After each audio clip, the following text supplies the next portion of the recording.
بسم اللہ الرحمن الرحیم۔ پارہ 30 میں اللہ تبارک و تعالی نے ایک سورت بیان کی ہے جس کو سورہ مطففین کہتے ہیں۔ اس سورت کا ابتدائی مضمون جو ہے وہ ان لوگوں کے لیے ہے جو ناپ تول کے اندر کمی کرتے ہیں، اور بہت سے ایسے لوگ جن کا کام ناپ تول سے ہے وہ ان ابتدائی آیتوں کے مضمون کو جانتے بھی ہیں۔ بعض لوگوں نے دکانوں کے اوپر بھی لکھا ہوتا ہے، بعض لوگوں نے اپنے واؤچروں پر بھی لکھا ہوتا ہے، کیش بک کے اوپر ہی بہت سی چیزوں بھی لکھا ہوتا ہے۔ اس میں اللہ نے فرمایا ویل للمطففین، ہلاکت ہو ان لوگوں کے لیے جو ناپ تول میں کمی کرتے ہیں۔ مطففین، تطفیف عربی زبان کا لفظ ہے، قرآن کا حصہ ہے، ناپ تول کی کمی کو کہا جاتا ہے۔ اور اللہ تبارک و تعالی نے انہی آیتوں میں آگے فرمایا الذین اذا اکتالوا علی الناس یستوفون واذا کالوہم او وزنوہم یخسرون۔ میں ترجمہ نہیں کر رہا، اپنے الفاظ میں سمجھاتا ہوں۔ جب کسی کو اپنا حق وصول کرنا ہو تو پورا پورا تول کے وصول کرتے ہیں، لیکن جب کسی کا حق دینا ہو تو اس میں کمی کرتے ہیں۔ اللہ نے اس مضمون کو نقل کرنے کے بعد فرمایا کہ یہ لوگ خسارے میں ہیں، ان کو اس بات کا پتہ نہیں ہے کہ قیامت کے دن اٹھنا ہے اور اس کا جواب اور حساب بھی دینا ہے۔ دنیا میں کمی بیشی، اس میں حضرت شعیب علیہ السلام کی قوم بڑی مشہور رہی۔ قرآن میں اس کا حصہ بھی ہے، اَصَلَاتُكَ تَأْمُرُكَ أَن نَّتْرُكَ مَا يَعْبُدُ آبَاؤُنَا أَوْ أَن نَّفْعَلَ فِي أَمْوَالِنَا مَا نَشَاءُ۔ یہ قوم بت پرست تھی، بتوں کی عبادت کرتی تھی، کفر و شرک کے اندر بھی مبتلا تھی، ناپ تول کے اندر کمی بھی کرتی تھی۔ تو انہوں نے حضرت شعیب علیہ السلام سے کہا، جس کو قرآن کا حصہ بنایا گیا، یہ تیری نماز وغیرہ پڑھنا یہ ہمیں یہ سکھاتا ہے کہ ہم اپنے آباء و اجداد کے طریقے کو چھوڑ دیں، یعنی بت پرستی کو، اور ہم جو اپنے مالوں کے اندر اپنی منمانیاں کرتے ہیں اس کو ہم چھوڑ دیں، ایسا نہیں ہو سکتا۔ اچھا، یہ لوگ کفر و شرک تو کرتے ہی تھے، نبیوں کی بات کو مانتے بھی نہیں تھے، اور یہ ڈاکو بھی تھے، راستے میں چلنے والے کو امن سے گزرنے نہیں دیتے تھے، لوٹ لیا کرتے تھے، کوئی امن سے گزر نہیں سکتا تھا۔ پروردگار کی پکڑ آئی، اور پکڑ بھی کیسی عجیب آئی۔ سننے کی بات یہ ہے اللہ تعالیٰ نے ان کو گرمی کے اندر پکڑا، حبس ہو جاتا ہے نا، ہمارے یہاں بھی 1-1.5 مہینے سے اعلان ہو رہا ہے جی پھر گرمی آنے والی ہے، تپش آنے والی ہے، ہیٹ آنے والی ہے، وہ آنے والی ہے۔ ہم بھی ایسے بن جاتے ہیں جیسے ہم اس کا مقابلہ کریں گے، پتہ نہیں کیا کر لیں گے، ایک کان سے سنے دوسرے کان سے نکال دے، ہم کچھ بھی نہیں کر سکتے۔ خدا کا عذاب ہے، یہ عذاب ہے خدا کا، ہم کچھ نہیں کر سکتے۔ جیسے کورونا میں پاگل بنے نا، کوئی ماسک پہنا ہوا ہے، کوئی کسی سے ہاتھ نہیں ملا رہا، کوئی کسی سے ملتا نہیں ہے، کوئی میت میں نہیں جاتا، کوئی خوشی میں نہیں جاتا، اپنی عقل کو تسلی دینے کے لیے پاگل بنے ہوئے دنیا کے اندر۔ بہرحال اللہ نے ان کو جو پکڑا، حبس کے اندر پکڑا، اتنی گرمی ہو گئی کہ یہ اپنے گھر میں رہنے کے قابل نہ رہے۔ چند دن اس میں گزرے، اچانک اللہ تعالیٰ نے بادل چلائے۔ بادل آتے ہیں تو ٹھنڈی ہوائیں چلتی ہیں، یہ بھی بڑے مطمئن ہو گئے کہ بادل آ رہے ہیں، اب اس کے اندر ٹھنڈی ہوا ہوگی۔ یہ سارے اپنے گھروں سے نکل کے آ گئے، سارے، اور ان کالے کالے بادلوں کے نیچے کھڑے ہو گئے۔ پارہ 19 سورہ شعراء میں اس کی طرف اشارہ موجود ہے، فَأَخَذَهُمُ الْعَذَابُ يَوْمِ الظُّلَّةِ، ایک سائبان کی صورت میں اللہ نے ان کو پکڑا، یہ بادلوں کے نیچے کھڑے ہو گئے۔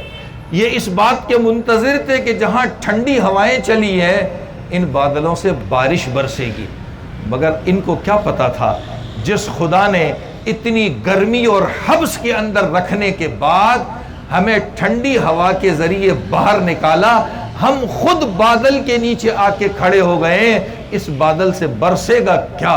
اللہ نے آگ برسا دی، سب تہس نہس ہو گئے۔ کالے بادلوں سے اللہ نے آگ برسا دی، سب تہس نہس ہو گئے۔ یہ تو ان آیتوں کا مضمون اور کچھ پس منظر ہے کہ جو لوگ ناپ تول کے اندر کمی کرتے ہیں ان کے لیے بڑی خسارے کی چیز ہے۔ قیامت میں اللہ کے حضور کھڑا ہونا ہے، حساب دینا ہے۔ یہ تو میں نے ایک ابتدائی تمہید کے طور پہ اس کا اصل مضمون بیان کیا ہے، اور اس میں لفظ استعمال ہوا ہے ویل للمطففین، ناپ تول میں کمی کرنے والوں کے لیے تباہی ہے، افسوس ہے۔ ویل کے دونوں ترجمے کیے جاتے ہیں، افسوس کے ساتھ بھی کرتے ہیں اور تباہی کے ساتھ بھی کرتے ہیں۔ حضرت عبداللہ ابن عباس رضی اللہ تعالیٰ عنہ کی ایک تفسیر ہے، تنویر المقباس من تفسیر ابن عباس۔ اسی آیت کی تفسیر میں حضرت عبداللہ ابن عباس رضی اللہ تعالیٰ عنہ نے جو اس کی تفسیر بیان کی ہے، اصل آج کے بیان کا مضمون یہ ہے۔ عبداللہ ابن عباس رضی اللہ تعالیٰ عنہ اسی آیت کی تفسیر میں فرماتے ہیں کہ کمی بیشی کرنے والوں کے لیے بہت سخت قسم کا عذاب ہے۔ کمی بیشی کا تعلق پھر آگے خود فرمایا کہ نماز کے ساتھ بھی ہے، روزے کے ساتھ بھی ہے، اور جتنے بھی انسان کے ساتھ عبادات کے تعلقات سے جو بھی معاملات ہیں سب کے ساتھ ہے۔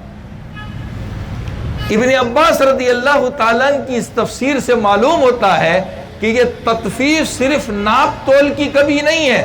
کوئی آدمی اگر نماز کے اندر کمی بیشی کر رہا ہے تو حضرت عبداللہ ابن عباس رضی اللہ تعالیٰ عنہ فرماتے ہیں ان کو بھی قیامت کے دن بڑا دردناک قسم کا عذاب ملے گا۔ کوئی روزے میں کمی بیشی کرتا ہے اس کو بھی سخت عذاب ملے گا۔ اسی طرح اور جو اللہ کے دیگر احکامات ہیں ان کے اندر جو کمی بیشی کرتا ہے اس سب کے بارے میں اللہ پوچھیں گے اور سخت قسم کا عذاب دیں گے، اللہ چھوڑیں گے نہیں۔ یہ کس نے تفسیر بیان کی؟ ان کو امام المفسرین کہتے ہیں، سارے مفسروں کے امام ہیں، اور ان کو اللہ کے نبی کی دعا لگی ہوئی ہے۔ اللہ کے نبی نے ان کو تہجد میں دعا دی تھی کہ اللہ اس کو قرآن کی سمجھ عطا فرما دے، قرآن کا فہم عطا فرما دے۔ یہ وہ صحابی ہے۔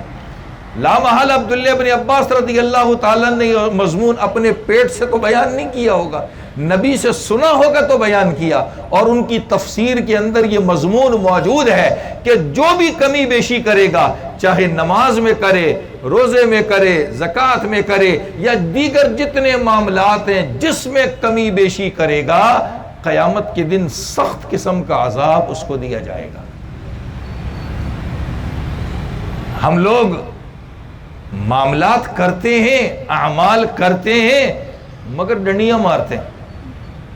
نماز سے لے لیں، نماز میں کتنی ہماری ڈنڈیاں ہمیں نہیں پتہ نہیں ہمارا رکوع بھی ٹھیک ہے کہ نہیں، ہمارا سجدہ ٹھیک ہے کہ نہیں، ہمارا وضو، پڑھنے کی بات نہیں کر رہا، ماشاءاللہ 5 وقت سے مسجد جاتے ہیں، اس کی بھی بات نہیں کر رہا، لیکن وہ ہماری نماز ٹھیک ہے کہ نہیں، اس میں کتنی ڈنڈیاں مار رہے ہیں ہمیں نہیں پتا۔ ایسے ہی روزہ ہے، ہم روزہ تو رکھ رہے ہیں، دن بھر بھوکے ہیں، پیاسے ہیں، جو خواہشات ہیں انہیں دبایا ہوا ہے، لیکن ماشاءاللہ آج کل ہماری مصروفیات بھی بہت ہیں، ہم فارغ بھی نہیں ہیں، پل کی فرصت نہیں ہے، ٹکے کی آمدنی نہیں ہے، ایسے مصروف لوگ ہیں۔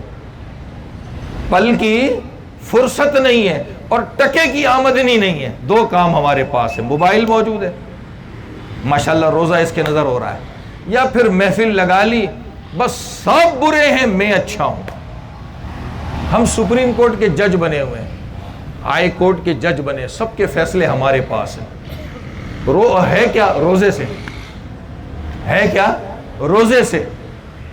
یاد رکھیے روزہ کھانے پینے سے صرف بچنے کا نام نہیں، اصل روزے کی روح یہ ہے نہ کسی کو تکلیف دو، نہ تمہاری ذات سے کسی کو تکلیف ہونی چاہیے، ہر ایک تم سے امن کے اندر رہے۔ روزے کی حقیقت یہ ہے، اسی لیے تو کہا، میں حدیث کو اپنے الفاظ میں بتاتا ہوں، ترجمہ نہیں کر رہا، تاکہ سمجھ آ جائے۔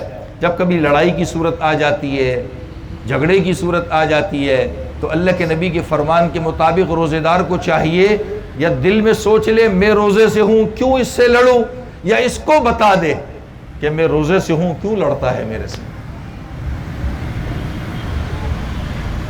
تو کھانے پینے سے بچا رہنا کمال نہیں ہے، اصل روزے کو اس کی روح کے ساتھ رکھنا کمال ہے۔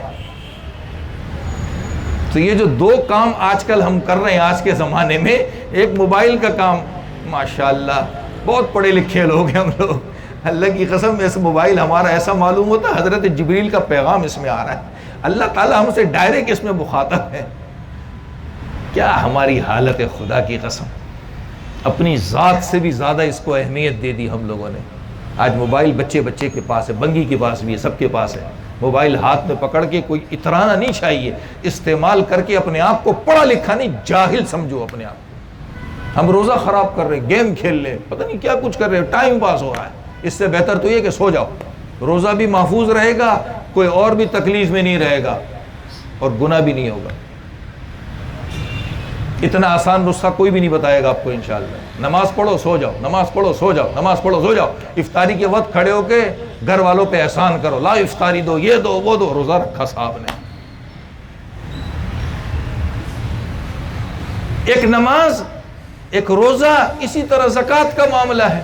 آج جب زکوٰۃ کا معاملہ آتا ہے دینے کے لیے ہم تیار ہیں، دیتے ہیں، لیکن مجھے پتہ چل جائے کہ میرے رشتہ داروں میں، میرے محلے میں، میرے خاندان میں کسی کے حالات پتلے ہیں، تو ہونا تو یہ چاہیے کہ ہم ظاہر پر یقین کر لیں، لیکن آج ہمارا حال کیا ہے، ہم کپڑے اتارنے کے چکر میں ہو جاتے ہیں۔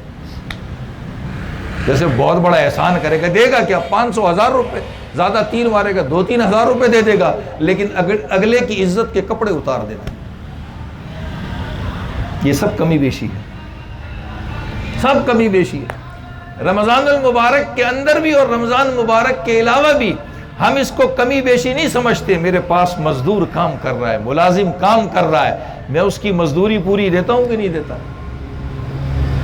ہمارے یہاں حاجی کون ہے؟ نمازیں پڑھے، تسبیح پڑھے، قرآن پڑھے، باقی لوگوں کے کتنے مالی حقوق دبائے جا رہا ہے کچھ نہیں پتا۔ میرے پاس مزدور کام کرتا ہے، میں اس کی مزدوری پوری دیتا ہوں، کبھی بھی میں نے نہیں سوچا خدا کی قسم۔ میرے پاس مزدور کام کرتا ہے، میں اس کے سامنے دسترخوان بچھا کے کھانا کھاتا ہوں، کبھی میرے دل میں گوارا نہیں ہوتا میں اس کو بھی دسترخوان پہ بٹھا دوں۔ چلو اپنے ساتھ نہیں بٹھا سکتے، کچھ تھوڑا سا پلیٹ میں ہی اس کو دے دوں کہ تو کھا لے۔ اچھا دیتے کب ہے؟ جب گل سڑنے والا ہو نا، ہمارا پیٹ بھر جائے، حلق تک ہم کھا لیتے ہیں، تو احسان کر کے اس کو آوازیں دیں گے، آجا بھائی تو بھی کھا لے، کبھی اچھا کھانا بھی کھا لیا کر۔ کیا سوچ ہے ہماری خدا کی قسم، کیا سوچ۔ کبھی ہم یہ نہیں سوچتے کہ اس ملازم کو ہم نے رکھا تھا، اس کے ساتھ ایگریمنٹ کیا کیا ہے، تجھے میں تنخواہ کتنی دوں گا، تجھے میں کھانا کتنے ٹائم کا دوں گا، کبھی نہیں سوچتے۔ پھر ملازم ہے، اسے یہ نہیں پتا کہ میں کتنے گھنٹے کی ڈیوٹی کا پابند ہوں، 8 گھنٹے کی، 10 گھنٹے کی۔ آج چور بنے ہوئے، چور 8 گھنٹے میں سے 6 گھنٹے کام کریں گے، 2 گھنٹے لنچ کے نام کے، نماز کے نام پہ۔ یہ اس کی آمدنی حرام ہے، یہ سود سے بڑی حرام ہے، سود سے بڑی۔ لوگ پوچھتے نا مولوی صاحب وہ سود کا پیسہ کھاتا ہے، اس کے گھر کھانا کھائے، اس سے بڑا حرام یہ ہے۔ وہ تو اللہ کا حق ہے نا، سود حرام اللہ نے کیا ہے، بندے نے نہیں کیا۔ میں جس کے 8 گھنٹے 10 گھنٹے ڈیوٹی کا پابند ہوں، جس سے میں تنخواہ لے رہا ہوں اور اس میں ڈنڈی مار کے اس کی تنخواہ پوری لے رہا ہوں، یہ سود سے بڑا حرام ہے۔ یہ بندہ جب تک معاف نہیں کرے گا اللہ معاف نہیں کرے گا۔ سود تو اللہ کا معاملہ ہے، اگر اللہ چاہے تو معاف کر دے گا۔ آج ہمیں سود تو یاد آتا ہے، ہم میں سے کتنے ایسے ہیں ہم کتنے ایسے ذرائع سے حرام کمائی لے رہے ہیں۔ ہم ملازم ہیں، ڈنڈیاں مارتے ہیں، اس کی تنخواہ پوری لیتے ہیں، کیا ہم سمجھتے ہیں کہ ہمارے لیے حلال ہے؟ کسی سے جا کے پوچھ لے آپ، یہ حرام ہے۔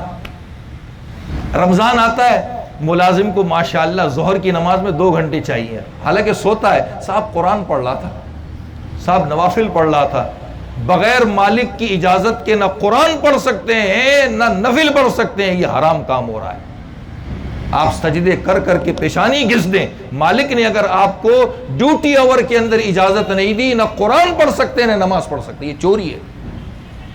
اس سے پوچھیں کہ میں جی ظہر کی نماز پڑھنے جا رہا ہوں، کچھ قرآن پڑھ سکتا ہوں، کچھ نوافل پڑھ سکتا ہوں، پوچھ کے پڑھیں۔ کرنے کو آپ بڑا دین کا کام کر رہے ہیں، یہ بھی کمی بیشی ہے۔ یہ میں نے تخفیف کہا نا، کمی بیشی، یہ بھی اس میں داخل ہے۔ مالک بھی نہیں سوچتا کہ میں کتنی ڈنڈیاں مار رہا ہوں، اور مزدور بھی نہیں سوچتا کہ میں کام میں کتنی ڈنڈیاں مار رہا ہوں۔ اس کا پیسہ ہم کھا رہے ہیں اور بڑے مزے سے ہم خوش ہیں۔ ایک تو یہ کہ مالک نے ہمیں آزادی دی ہو، بھائی ہمیں کام چاہیے، تم کتنے گھنٹے کر کے دیتے ہو پھر تو مسئلہ نہیں ہے، آپ مالک سے اجازت لے لو، بھائی آپ کا کام میں پورا کر کے دوں گا، چاہے وہ 10 گھنٹے میں کروں، 12 میں کروں یا 1 گھنٹے میں کروں۔ پھر آپ نوافل بھی پڑھو، پھر قرآن بھی پڑھو، پھر اپنی مستیاں بھی کرو۔ لیکن اگر مالک نے یہ اجازت نہیں دی تو ڈیوٹی آور کے اندر کچھ بھی نہیں کر سکتے۔ اس پر لینے والی تنخواہ یہ کمی بیشی یہ بھی حرام ہے۔ ایسے ہی ہم لوگ گھروں کے اندر ڈنڈیاں مارتے ہیں، بیوی کے حقوق ادا نہیں ہو رہے، یہ بھی اس میں داخل ہے۔ بیوی کے حقوق ادا نہیں ہو رہے، گھر والوں کا خرچہ پورا نہیں کیا جا رہا، سب اس میں داخل ہے۔ آج ہم کتنے بچا لیں گے؟ بچا بچا کے کتنے بچا لیں گے، اور اس بچا کے کریں گے کیا؟ کبھی سوچا ہم نے؟ ہمیں تو ہوش ہی نہیں۔ اس وجہ سے نہ ان کا کھانا پینا پورا ہوتا ہے، نہ بیوی بچوں کے حقوق پورے ہوتے ہیں، دونوں چیزیں پوری نہیں ہوتی۔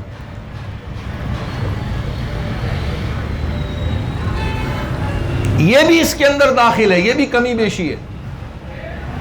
بیوی کے حقوق ادا نہ کرنا، بچوں کے حقوق ادا نہ کرنا، ان کا نان نفقہ جو ہے وہ پورا نہ کرنا، خرچہ کھانا پینا، یہ سب کمی بیشی ہے۔ اللہ نے مجھے طاقت دی ہے، میں ان کو غریبوں والا کھانا کھلاتا ہوں، یہ کمی بیشی ہے۔ اللہ نے مجھے طاقت دی ہے، پیسے دیے ہیں، مگر اپنے گھر میں کھانا کون سا لے کے جاتا ہوں؟ غریبوں والا۔ اللہ پوچھے گا قیامت کے دن، اللہ پوچھے گا قیامت کے دن یہ کیا کیا ہے؟ اللہ نے جو حیثیت دی ہے اس حیثیت کے مطابق خرچ کیجیے۔ اللہ برکتیں دیتا ہے، اللہ خوب بڑھا کے دیتا ہے، اور ایسی جگہ سے دیتا ہے ہم تصور بھی نہیں کر سکتے، اللہ ایسے دیتا ہے۔ یہ کمی بیشی ہے۔ دکاندار بیچ رہا ہے، اسے پتا ہے اس مال میں خرابی ہے، اس میں کھوٹ ہے، مگر پھر بھی اوپر پالش والش کر کے اس کو بیچ رہا ہے، یہ بھی کمی بیشی ہے، پکڑ ہوگی اس کے اوپر۔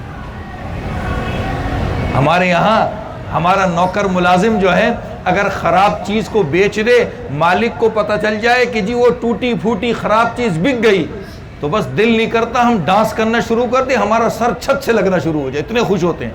چلو جی ٹوٹی پھوٹی چیز بک گئی، جان چھوٹی، جان چھوٹی، لیکن اس پر جو پیسہ کھا رہے ہیں یہ حرام ہے۔ آج لوگ جان چھڑاتے ہیں، میں موٹی موٹی باتیں کر رہا ہوں، یہ سب کمی بیشی ہے، سب پر اللہ پکڑیں گے۔ آج کل لوگ جان چھوڑاتے ہیں، جی میں تو پرچون والا ہوں، میں تھوک مارکیٹ سے لے کے آتا ہوں، انہوں نے اس کے اندر 2 نمبری کی ہے، میں نے تو نہیں کی ہے، مجھے تو پتا ہے نا کہ اس کے اندر 2 نمبری ہے، میں نے بیچتے وقت گاہک کو بتایا کیوں نہیں؟ میں بھی اس چوری میں داخل ہو گیا، جاننے کے باوجود میں جب نہیں بتا رہا خریدنے والے کو، جو تھوک والے نے اس کے اندر جو ہے چوری کی ہے، میں بھی اس کا حصہ بن گیا، کیوں نہیں بتا رہا؟ یا تو کہہ دو بھائی جو چیز ہے تمہارے سامنے، اس کی کمی بیشی صحیح خراب ہونا میں اس کا ذمہ دار نہیں، اس کی اتنے پیسے ہیں، بس ختم ہو گئے، اپنی جان چھوڑاؤ۔ لیکن ہم کچھ بھی نہیں کہتے، ہم خوش ہوتے ہیں، چلو بک رہا ہے، پیسہ تو آ رہا ہے، بک رہا ہے، پیسہ تو آ رہا ہے۔ اور آج ہم کیسے مزے مزے سے بیچتے ہیں، کہتے ہیں، آرڈر دیتے ہیں، اچھا اوپر رکھ دو، خراب نیچے رکھ دو۔ نبی علیہ السلام بازار گئے، مسلم میں روایت موجود ہے، ایک آدمی گندم بیچ رہے تھے، صحابی تھے، اللہ کے نبی نے ایسی بے ساختہ اندر ہاتھ ڈال دیا تو اندر سے گندم گیلی تھی، اوپر خشک تھی۔ نبی نے صحابی کو دیکھا، کہا یہ کیا؟ فرمایا یا رسول اللہ رات کو اچانک بارش ہو گئی، یہ گیلی ہو گئی۔ تو نبی نے کہا اس گیلی کو اوپر کیوں نہیں رکھا؟ اس گیلی گندم کو اوپر کیوں نہیں رکھا؟ یعنی تم نے خشک گندم کے اندر چھپا کے دھوکہ دے رہے ہو۔ پھر نبی نے فرمایا، ایک روایت میں آتا ہے من غش فلیس منا، ایک میں ہے من غشنا فلیس منا، جس نے دھوکہ دیا وہ ہم میں سے نہیں۔ ہم کتنے خوش ہوتے ہیں نا، ہماروں کو نوکر بیچ دے اور ہم جب حکم دے دیں اس طرح کر دو، یہ کر دو، وہ کر دو، فلاں کر دو، بڑے خوش ہوتے ہیں، بڑے خوش ہوتے ہیں۔ امام ابو حنیفہ رحمہ اللہ تعالی کپڑے کے تاجر تھے، آپ کا یہ بڑا قصہ مشہور ہے، بہت ساری کتابوں میں لکھا ہوا ہے۔ آپ نے اس کپڑے کی تجارت پر ایک ملازم بٹھایا اور آپ نے تجارت کو چھوڑ دیا. نوکر کو کہا تو بیٹا کام کر, میں اللہ کا دین پڑھاؤں گا. مسجد چلے گئے, دین پڑھاتے تھے, کپڑا بیچتے تھے. کپڑا, یہ جو کپڑے کا کام کرتے ہیں بڑے عظیم لوگ ہیں, یہ نبیوں کا کام ہے, اللہ کے ولیوں کا کام ہے, جن سے اللہ لے رہا ہے. خوش نصیب لوگ ہیں یہ لوگ, خوش نصیب لوگ ہیں. امام ابو حنیفہ رحمہ اللہ بھی کپڑے کا کام کرتے تھے. ایک مرتبہ ایک کپڑا خراب آ گیا, نوکر سے کہا کہ بھائی اس کو جب بیچے تو بتانا کہ یہ خراب ہے, اس میں یہ عیب ہے, بغیر عیب بتائے مت بیچنا. آپ اپنے کام میں چلے گئے, پڑھاتے تھے مسجد میں بیٹھ کے. امام ابو حنیفہ رحمہ اللہ پوچھنے کے لیے آتے تھے, بھائی کیا ہوا کیا نہیں ہوا. پوچھا کپڑے کے بارے میں کیا ہوا, نوکر نے کہا وہ تو بیچ دیا. کہا جس نے خریدا اس کو بتایا تھا کہ اس میں عیب ہے. کہا یہ تو میں بھول گیا. امام ابو حنیفہ رحمہ اللہ پریشان ہو گئے. کہا جاؤ اس کو ڈھونڈو, کہیں بھی مل جائے اس کو لے آؤ. اس کو ڈھونڈا, بالآخر وہ مل گیا اور اس کو بتایا کہ اس کپڑے کے اندر یہ عیب تھا, میرے نوکر نے تمہیں نہیں بتایا, اب تمہاری مرضی ہے, چاہے تو یہ عیب والا لے لو یا مجھے واپس کر دو, میں قبول کرنے کے لیے تیار ہوں, میں قبول کرنے کے لیے تیار ہوں. ایسے لوگ تھے. تو اللہ نے ان کے مالوں میں برکتیں دی تھی. یہ ڈنڈیاں نہیں مارتے تھے, صاف صاف بولتے تھے. یہ جتنی صورتیں میں نے بیان کی, نماز, روزہ, زکوٰۃ, گھر کے معاملات, بیوی کے معاملات, ان کے خرچے کے معاملات, نوکر کے معاملات, ملازمت کے معاملات, ان سب کے اندر جو کمی بیشی ہوتی ہے یہ سب تطفیف میں داخل ہے, کمی بیشی میں داخل ہے. حضرت عبداللہ بن عباس رضی اللہ تعالیٰ عنہما فرماتے ہیں قیامت کے دن اللہ تعالیٰ اس کے اوپر سخت عذاب دیں گے. اللہ تعالیٰ ہمیں بھی صحیح سمجھ نصیب فرما دے. ہم کہاں کہاں ڈنڈیاں مارتے ہیں, کیا کچھ کرتے ہیں, اللہ ہم سب کی اصلاح فرما دے اور آئندہ ہم بھی اس کا خیال کرنے والے بن جائیں.